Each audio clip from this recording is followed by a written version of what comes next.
Hello, everyone. This is Peter Franke from Franke de la Fuente Law Firm.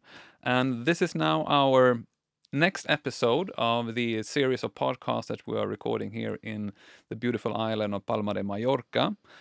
So, as you might know now, we have established an office here since some time ago. And throughout the years, also before that, we've done a lot of research and to understand this market better. And when we did that, I also had the opportunity and the pleasure to meet many professionals working here on the market. And we thought, why not record those conversations? Maybe that could be a bit of interesting for anyone out there. And for us also to better understand how the market works here and meet some interesting people. And on that topic, I have today with me Vivian from a real estate company here in Palma, but we have some exciting news, right? Could you tell us about that? Yes, I have the real estate agency Mallorca Fastigheter. We've been working since 2005, but actually today we have changed our name. So now we are Bo Mallorca after 20 years. Wow. Yeah. Yes. So launching Launching live, here with you, Frank. live today. We'll see when we're going to publish it. Yes. But I guess it would be wise to make it soon. So today you're launching your new name, rebranded the company We have to rebranded. Boo. New logo, new name, but Everything. same team, Okay. same concept. So of course, Bo, if you're from Scandinavia, means to live, right? Yes. But what does it mean in other languages? You just told me Yes, something.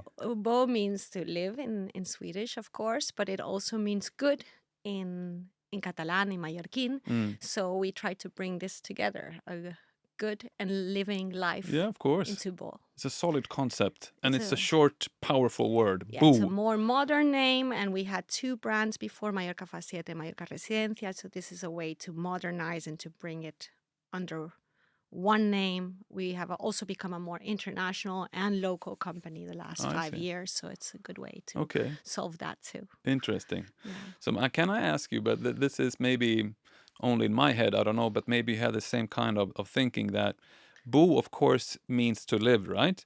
And traditionally, we're probably going to get into these questions because you've been working this market for 20 years. Traditionally, in southern Spain and Palma as well, the Balearic Islands, buyers were buying properties here mainly for vacational purposes, to have a second home for vacation, etc. But now, at least in my experience, the trend is going towards more people relocating or buying a second home, maybe to live here permanently, or for a future plan to live here permanently. And of course, Boo would be maybe a little bit more associated with a different kind of buying behavior than the traditional only vacational property. Did you have that in concept in your mind when you were thinking about the name? Not so much, but I like it. But it's true.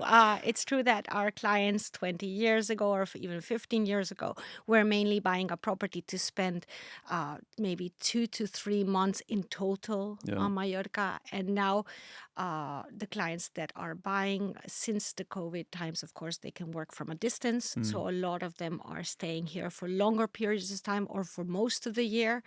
And then, of course, we also work a lot with, because we're located in Santa Catalina and Yeah. work in these prime locations, we also work with a lot of Spanish buyers. Yeah. I think also it's true that now people also are looking to buy a lifestyle, no? Yeah. So that both ties into that Yeah, too. it does definitely. Yeah. It's not so much which the property itself, but it's also the lifestyle that you want to have. More of an actual home, maybe Yes. rather than just a vacational place. Yes. Well, let's. I would like to know more about the history, because 20 years is a long time. A lot of things has happened, I'm sure, throughout these 20 years.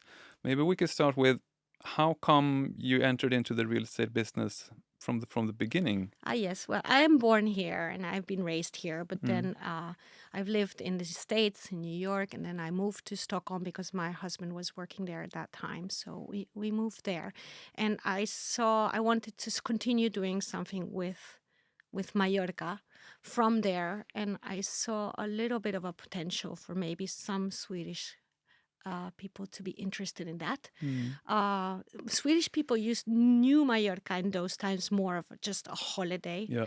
place, and many times not with a super reputation. Mm. So, but there was a little hole there that you could be filled. Yeah. So actually, I started coming. I mean, it was a bit more of a property finder boutique agency where I actually flew down with my clients. Yeah. So I found people who were interested. I organized the flights, the accommodation. I would fly down with them here. Mm. We would spend 2, 3, 4 days together exploring the island, because I think now a lot of the Europeans and Swedes are very well acquainted with the island, but back then, no. And this continued for about 2 years. So I had an office in Stockholm, and I would Okay. come down every week or every 2 weeks for 2, 3 days with different clients. Mm-hmm. And then after 2 years, it grew quite a lot. So we moved back to Mallorca, Mm-hmm. and we opened offices in Santa Catalina because I've always been connected to this area. Mm-hmm. And now we're a team of 10 people. Mm. Predominantly Scandinavians in the team, but they've all been on the island for 10 or some even 25 years. Yeah. So, All right. So it's interesting that it's the other way around. You started in Sweden with a real estate business for Mallorca.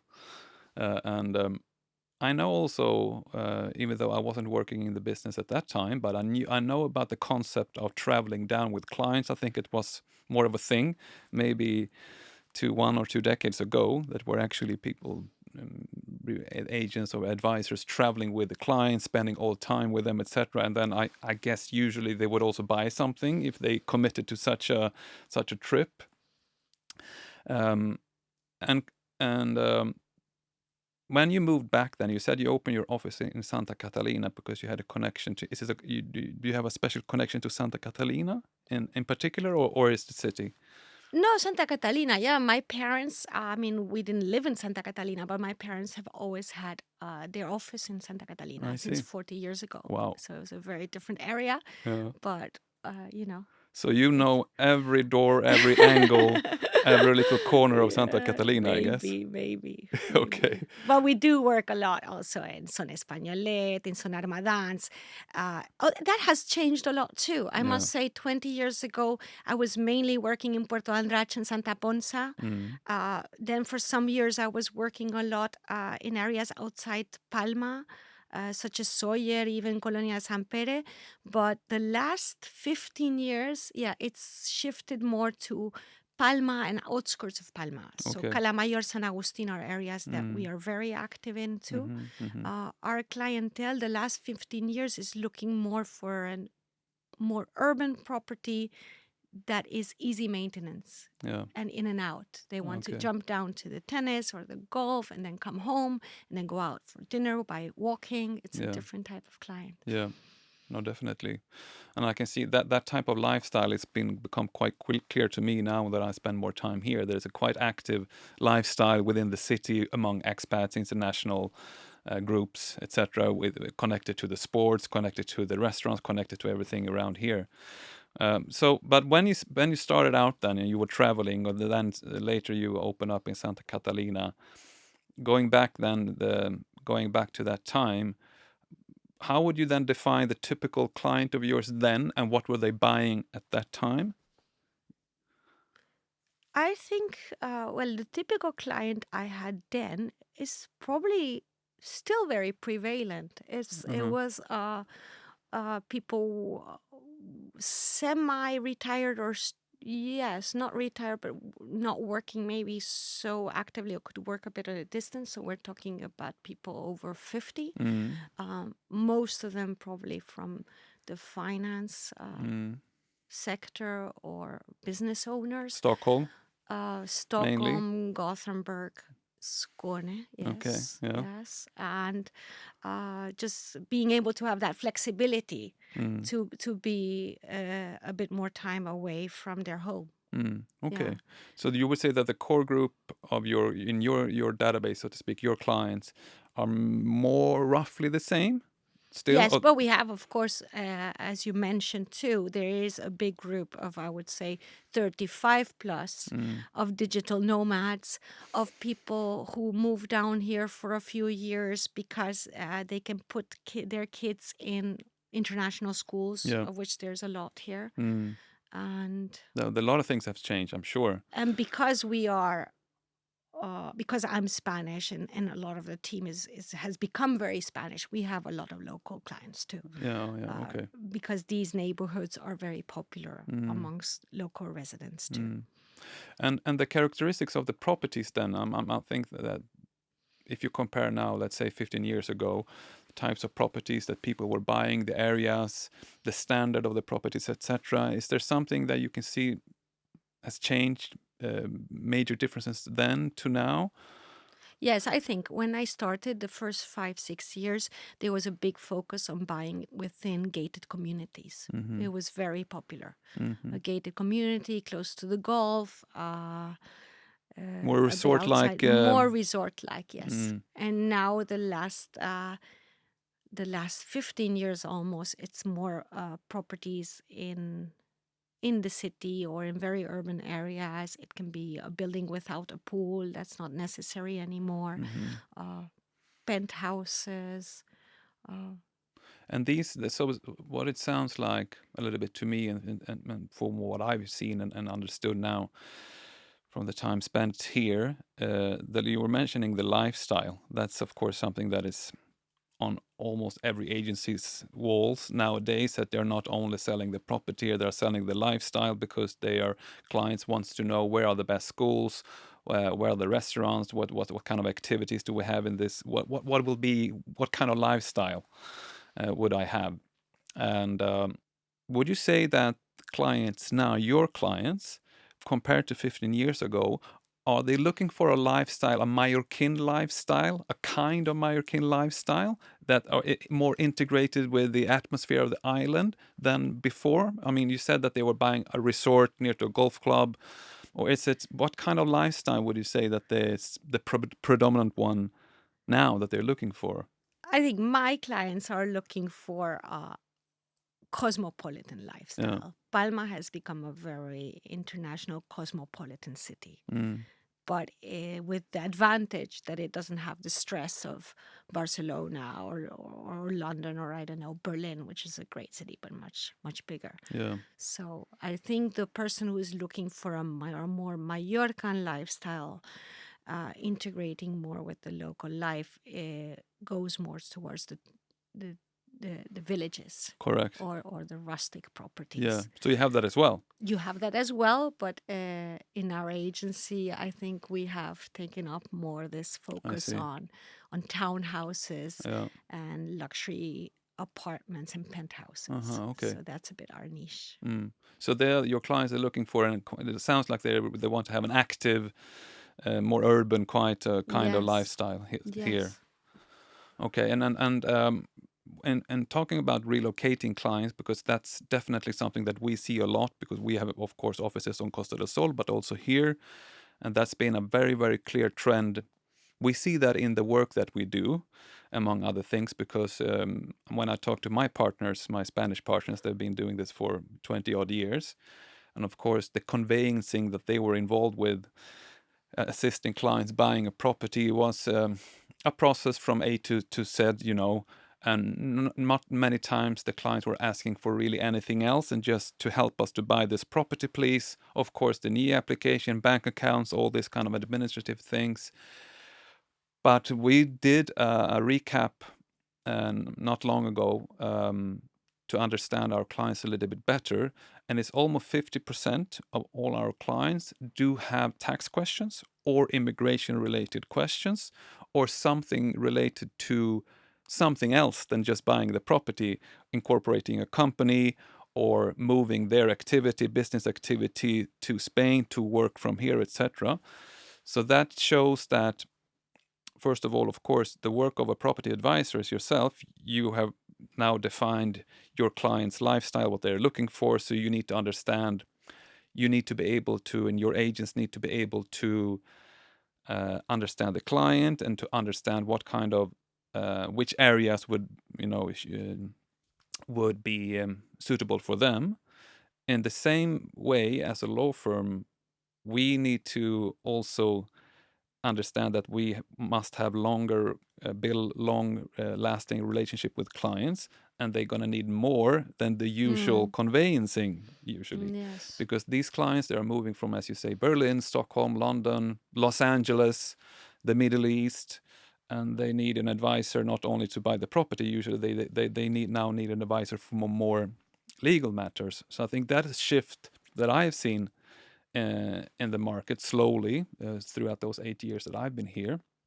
And is that something that you can relate to? Is it something that you see as well Yes. in the work between the lawyer and the agent, that it's shifted in that way? Yes, there's a lot more questions regarding the taxes, Yeah. regarding different forms of ownership. Mm. And for that, we refer our clients to law firms like yours, Yeah. because that's not a job that we do within our agency. That But is you see that always. the questions, you see more of these kind of questions from your Yes, we clients. see that. We also, of course, after 20 years, our clients need the lawyers quite often, because you have clients who bought 20 years ago, and Yeah. then you have already things coming up such as inheritance questions. These are things that the That's lawyers right. manage. We have clients that divorce in those years. That's also something that Yeah. requires legal assistance for Mm. those properties. Then we have clients who, yes, set up different companies, have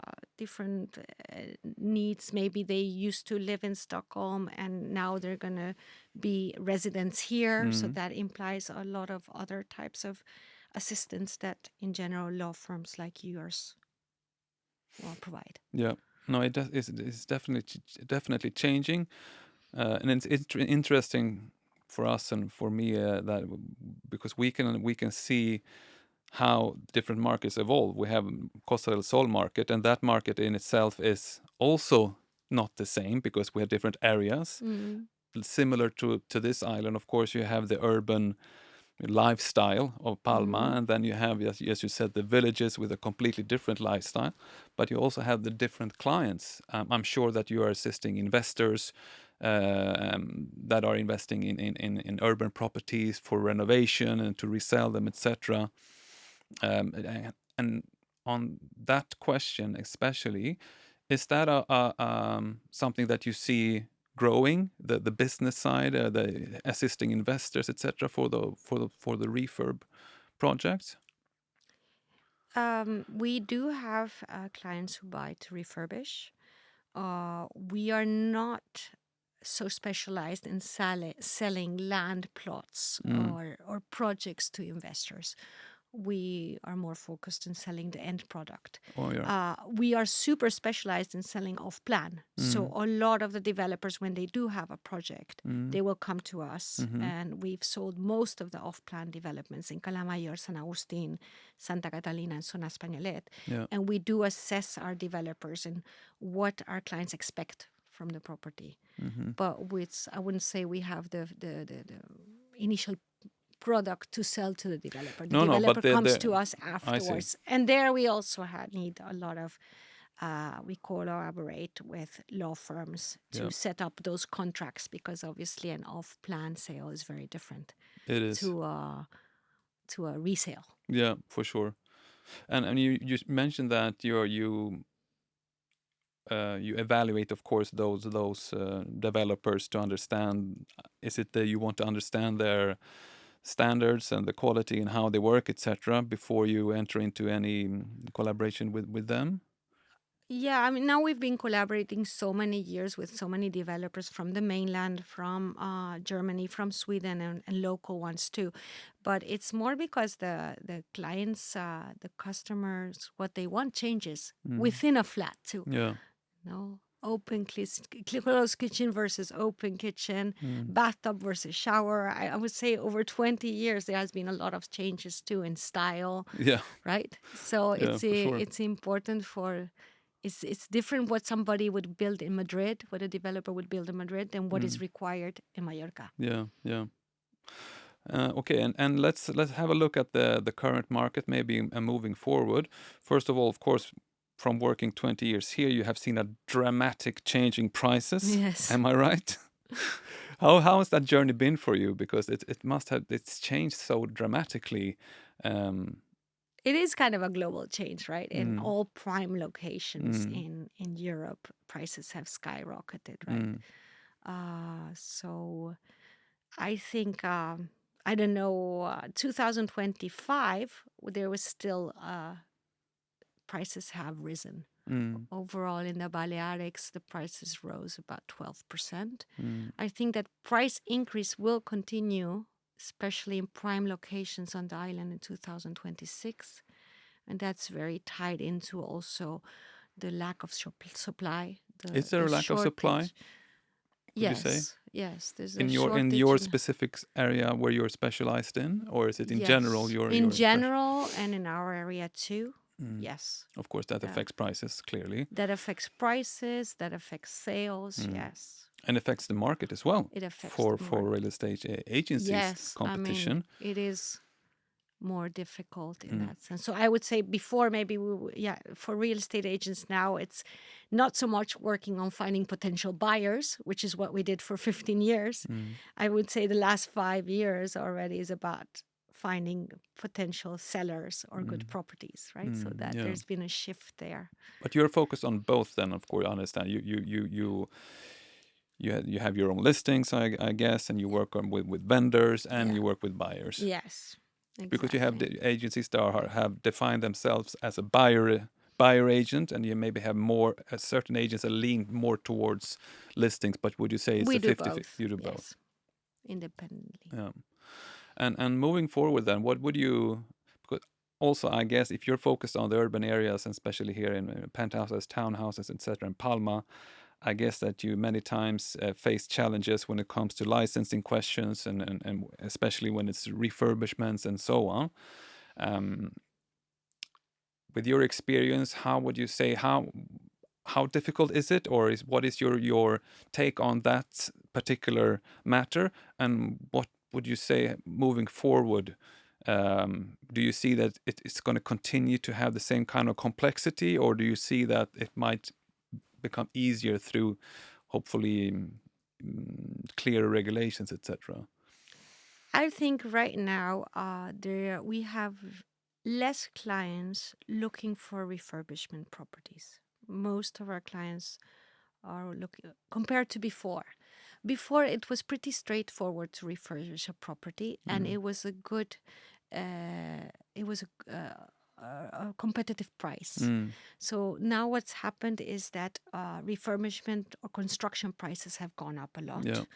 lot. So it's no longer so attractive to refurbish a property. Mm, Then, of course, there's also the waiting time with licenses. mm, When you want to build something new in Palma, the waiting time can be 2 or 3 years. mm, And when you want to refurbish, it's less time, but then you have a waiting time to find the right for the refurbishment company. mm. So So it makes sense then, of course, that it's more your buyers are more leaning towards finished products, so to speak, because they want to use them immediately yes, and I not would say wait. so. Uh, Yes, so and in terms of nationalities, of course, you have a Swedish background. Now a change to Bo yes. Fastigheter. No, sorry, Bo Mallorca. Maybe, as you say, a more modern international brand. But are your clients still mainly Scandinavian, Swedish, or would you say that has changed as well? Yeah, because of so many years working with our Swedish clients, they're primarily still Mm, Swedish, yes. The second group is probably German clients. yeah. I speak German. We have other people in the company who speak German, so we Mm, connect very well with our German clients. Germans account for up to for 50% of all international purchases on mm, the Balearics. So I mm, think all agencies have some German yeah. clients. The third group of clients are Spanish buyers, Mm, just because we work in these central locations where there's a lot of demand. mm, Mm, yeah, and then there are other nationalities that are picking up on Mallorca, such as Americans, Dutch, Yeah. Polish, Yeah. but we as an agency haven't seen such a big increase Mm. in the number of sales to these No, nationalities. it's sometimes you can forget because there are certain maybe countries that become a little bit trendy, or you hear about the Yeah, news that they're starting to buy, they're yeah, starting to come over. We have Americans, yeah. Canadians, Mexicans, from the Middle East, etc.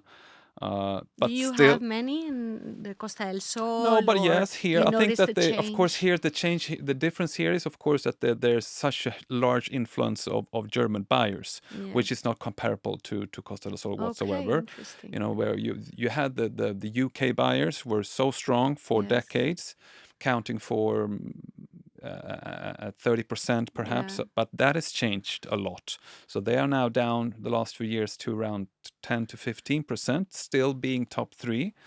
But then the numbers then are very competitive. So you have Swedish down the list.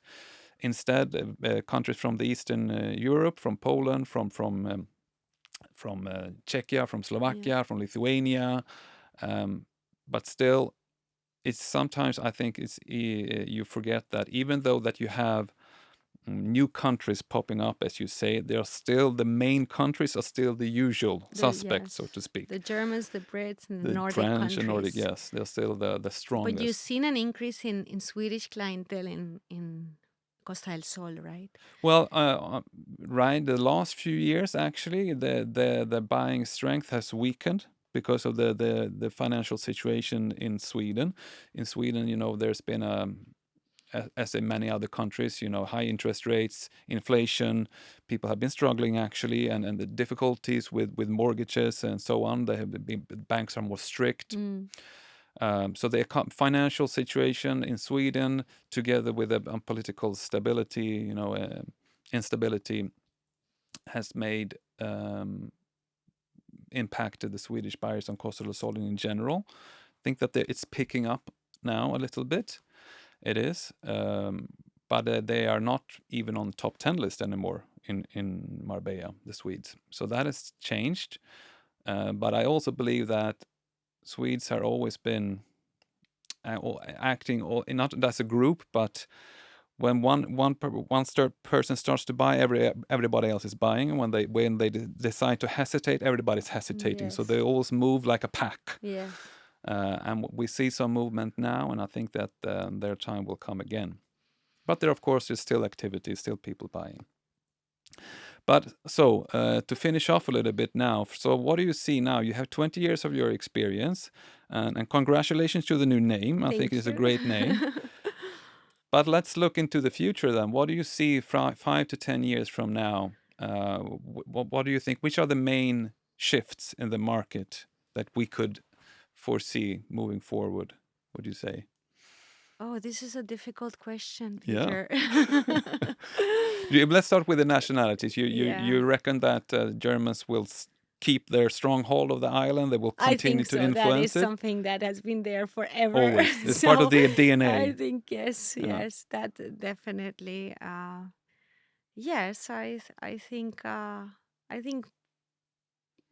Palma will retain its attractiveness, and Mallorca too, for probably forever. I mean, Yeah. when we're looking at European destinations, um, where you have everything that Mallorca has to offer. Yeah. Yes, you have it in Costa del Sol also, of Mm. course. So you could have it probably in two or three other places, but not many more. Yeah. So these places, whatever it is, the 5 places in Europe where you have this type of size of city, beaches, and Yeah. infrastructure and activities are limited. Yeah. So that will continue to attract a pool of. It's hard to beat, isn't it? Yes, I think And, so. and if you see it from a more global perspective, if you, as I believe, and I think I'm not, of course, alone with this idea, is that the location trend, people moving, the globalization. I can only look at my own kids. I have an 18-year-old and a 16-year-old. Same as me. Oh, really? I Yes. didn't know that. That's nice. Yeah. So, of course, they've been, we moved 8 years to Spain. Yes. They have a completely international outset look Yes. on life. So they see Europe as their back pocket, or even the world. When they think about their future, they do not limit themselves only to wherever they are Of at the course, yes. moment. The So way of they have an working. international outlook. Yeah. And I think that's, first of all, is something fantastic about the lifestyle, or the benefits and the gifts that you could have from living in a cosmopolitan environment Yeah. like we do. But it's also just a signal of another signal of this trend that people are moving. The world becomes smaller and smaller, and we see our areas of Palma and Marbella as future hotspots for people moving. There might be others. I mean, Dubai is strong at the Yes, of moment. course. That's also Maybe very French. attractive for young people. But yeah, I think But if you 10 count the years ago, places, who would have thought of Palma as a city to live all year round, no, who lived, it's I shifted don't know, in quickly. Stockholm or in Hamburg, and now it is an option. Yeah. I think from a real estate agency perspective, of course, the next 10, 20 years, the challenge is to maintain the value of a real estate agent. Yes. No, because same as in other professions, there's a lot of information out there. Mm. You can go on Idealista Mm. and look up the properties yourself, as opposed to 15 or 20 years ago when you needed a lot more Yeah. help from an estate agent. But I still think, that's if you, that service of a real estate agent makes you make a better choice Mm. and a faster choice, Mm. right? Yeah. So And that is maybe that is sometimes maybe what easy I to want to forget. promote a No, bit. no, I understand that. I agree with you. And I Yeah. think that it's easy to forget sometimes because you and I, we're both active in a market when there's a lot of marketing, there's a lot of change, there's a lot Yeah. of brands, there's a lot of competition. And then you might sometimes forget that it's actually about the knowledge and the Yeah. performance of the real estate agents and the know-how and the education and the experience, etc. How it's actually, that's the core. That's Yes, and it's core of not so easy everything. to transmit that Mm, clearly to everybody, but I mm. think there's a great value in that. No, I think that's because, first of all, it could be, now we're a little bit talking about maybe things I'm not an expert in, but we have the camera on, why not? How you consume information now through social media, through Instagram, through TikTok, and a certain generation maybe have a completely different kind of behavior when they want to buy services. Yes. I think this is a proof of it, Yeah. right? That I'm a lawyer and Yes. sitting here Yeah. today. But Yeah, so it's a challenge to readapt to ourselves adapt a and little bit, and but and it's true that we can record as many videos as we want, but in the end, we're going to have a client in front of us, and we need to make sure that we are assisting that client with the best, according to the highest standards, and we yes. need to know what we're doing and so on. So yeah, I think it's important to talk about that, and good thing that we have the opportunity to do it a little bit today. Mm. It was great talking to you. Yes, thank you very much. Thank you for coming again. Yes. Congratulations to the rebranding of your company, Thanks.